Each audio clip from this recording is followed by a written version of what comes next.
Arnold Allen apparently fighting Yair Rodriguez next. Someone asked, who are you fighting next? And Arnold Allen says it's Yair. Yair is coming off a decision win recently against Patricio Pitbull in Pitbull's UFC debut. Arnold Allen fought last year against Giga Chikadze, and he won a decision in that fight. But it makes things confusing because people were thinking, due to process of elimination, Yair would be fighting against Volk. So if he's not, then who's fighting against Volk? Holloway's the number one contender, but he's no longer in the division. And he's fighting later this month against Dustin Poirier in the main event of UFC 318. Movsar Evloev is fighting Aaron Pico. Diego Lopez is fighting Jean Silva. And if Yair and Arnold Allen fight number 4 and 5, that doesn't leave anybody for Volk to fight. So maybe Volk fights the winner of Evloev versus Pico, or the winner of Lopez versus Jean Silva, or the winner of Yair Rodriguez versus Arnold Allen. So that means he'd have to wait for someone to win and then fight the winner of that. Jackson McVey fighting Bruno Ferreira later this month. McVey was supposed to fight over the weekend. Originally, it took a fairly short notice fight against Cedricus Dumas, but Dumas' legal issues prevented him from fighting.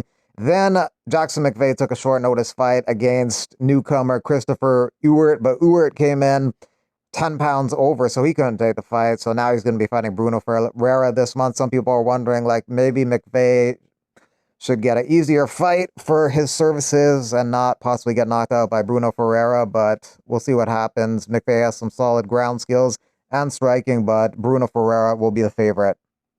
Gregory Rodriguez would like to fight in September or October. He's fresh off a win over Jack Hermansson by knockout. Hermansson looked like he had actually decent striking defense. The commentators were noting he was deflecting and shielding from Rodriguez's punches quite well, but then shortly afterwards he got knocked out. There was a couple shots on the ground after he was KO'd, which Rodriguez doesn't think were necessarily super necessary, but he just keeps going until the ref pulls him off. No hard feelings on his part. He thanked Hermansson for the fight. And, like I text him, I sent a message to him on Instagram, thank him for this amazing, fight we had, for the opportunity, he signed the contract to fight me. I wish all the best for him. So that was a good comeback win for Gregory Rodriguez after losing earlier this year to Jared Cannonier, a fight where he completely gassed out and got stopped in the 4th round. Maybe that's why he had a little bit more of a measured approach against Jack Hermansson in this fight. Regardless of being more calculated, he still was able to get a first-round knockout via left hook and remains one of the most dangerous hitters at 185. Bo Nickal signs with Real American Freestyle Wrestling, a pro wrestling promotion which is led by Hulk Hogan. Nickal's coming off the first loss of his MMA career against De Ridder, a humbling loss for Nickal, where he was facing a De Ridder who was very strong, big, and good in terms of wrestling defense, and also blasted him with a lot of big shots in the striking realm and got the KO in that fight. I feel like Nickal will get better from that and come back stronger, but if he's doing stuff like this, maybe his time and energy is focus is a bit scattered. We shall see, but he will be doing pro wrestling as well as MMA. Arman Tsarukyan says he was offered a couple of fights after UFC 311. He was offered a catchweight fight at UFC 313 with Justin Gaethje. I don't know what weight that catchweight was at, maybe 160, maybe 165. He was also offered Mateusz Gamrot at UFC Abu Dhabi main event, but he wasn't interested in that. He's interested in a title shot. He should be getting a title shot. He's the number 1 contender. So maybe he gets the next shot at Topuria, or maybe it's Paddy, or maybe it's Gaethje, or maybe Paddy and Gaethje fight for the right to fight for the title. Paddy and Gaethje were supposed to fight according to DDP in August, but Paddy denies that. Maybe one of them is lying. Maybe they're both lying. Maybe they're both uninformed.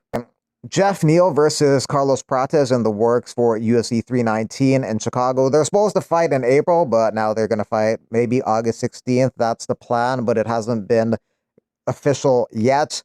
Neal's ranked number 11. Prates is ranked number 13, so an opportunity for Prates to move up a couple spots in the rankings, and also it's a good fight for him in terms of it's a striking fight.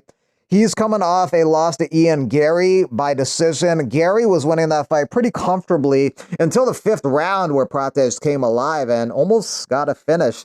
It took him about 20 minutes into the fight to actually start, firing off and landing on Gary, and he did a good job in round 5, but it was too little too late. And Geoff Neal's coming off a victory last year over Rafael dos Anjos. Raul Rosas Jr. going to be taking on Rob Font at UFC Noche September 13th in San Antonio, Texas. Opportunity for Rosas to break into the rankings and break into the top 10 if he can beat number 8 ranked Rob Font. It's kind of like new school versus old school. Font's got a lot of experience and a lot of experience fighting tough guys. He's well-rounded, but he will have the boxing edge in this fight. Rosas got improved striking, but his boxing ain't at the level of Rob Font. He's going to have to use his youth, athleticism, size, strength, wrestling, and grappling to win this fight.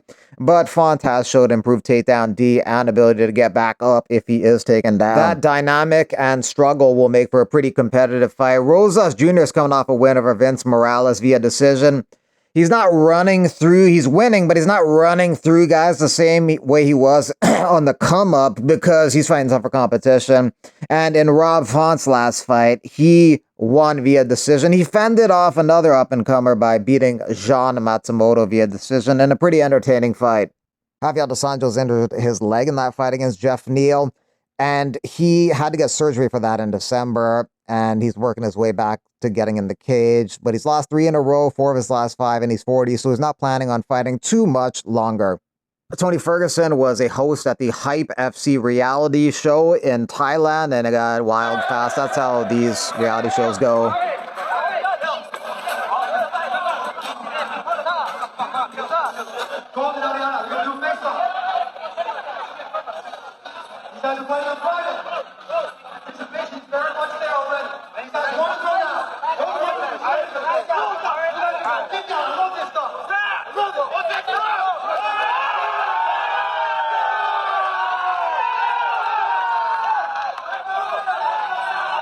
Arman Tsarukyan thinks that if Ilia Topuria fought Islam Makhachev over the weekend, Makhachev would have won by TKO. He also sees Makhachev once again regaining the pound-for-pound #1 status after beating Jack Della Maddalena, and he sees himself beating both Topuria and Makhachev in the future and being #1 himself. What do you think would have happened if Ilia fought Islam this weekend?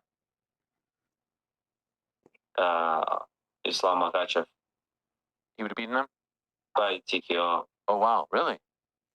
I mean, that's a different level of fighters. You think so? Wow. You can't compare Ilia versus Islam. Really? I have Ilia #1 pound for pound now. Yes, because Islam not champion anymore right now. Right. But when he gets the second title, he's gonna be pound for pound #1. So you think he beats Jack?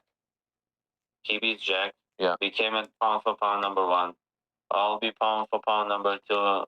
Champion lightweight division, and then beat Islam and became a pound for pound #1. Wow. India choke, north south. Который не раз выполнял против Шона. Чемпион India choke, north south. Все, она обучилась.